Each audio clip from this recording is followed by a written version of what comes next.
Everybody. Just as any of my students who have been with me, even for a short amount of time, have heard me say time and time again, talking about the techniques that you should use, how to properly do them, when to properly do them. But you got to take into account too that just as it is very important to understand what you should do, it is equally important to know what you should not do.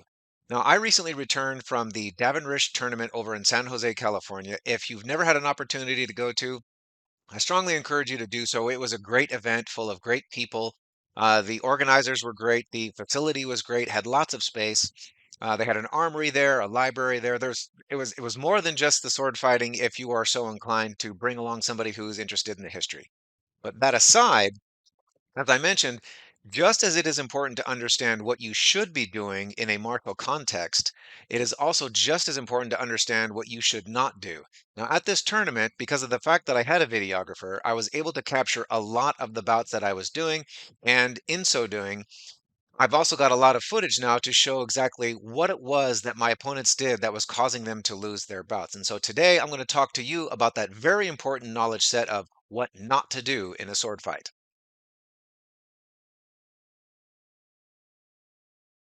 A lot of my students have already heard me talk about the three pillar defense that you have to master in order to become your greatest swordsman.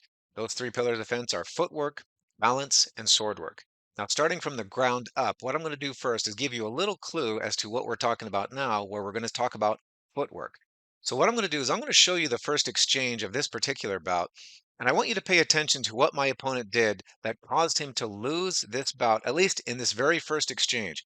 So what we're going to do is we're going to play it first at full speed, then I'm going to stop it, and we can break things down frame by frame and see if you can pick out what it was that my opponent did that cost them this particular match.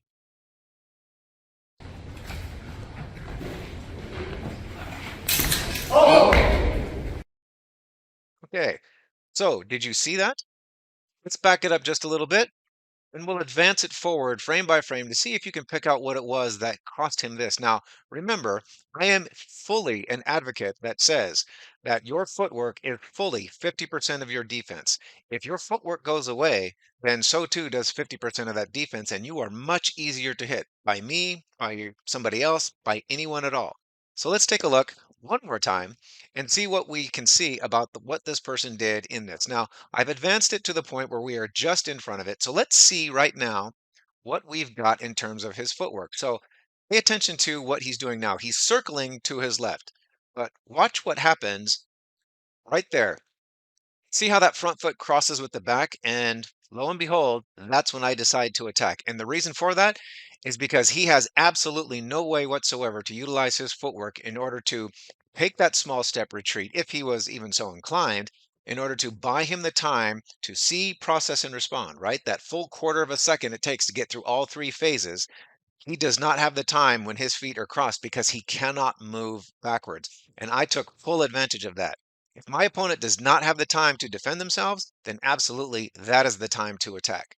So as you see, with his feet crossed like that, he desperately tries to get them uncrossed and into a position where he'd be able to move. But by that time, my attack is already done. It's been delivered. I strike him in the chest and I immediately back away. And he, of course, futilely tries to reach out with his dagger, but he's well out of measure and doesn't have anywhere near the time. So again, the first thing that you want to make sure that you are not doing is crossing your feet within range of your opponent.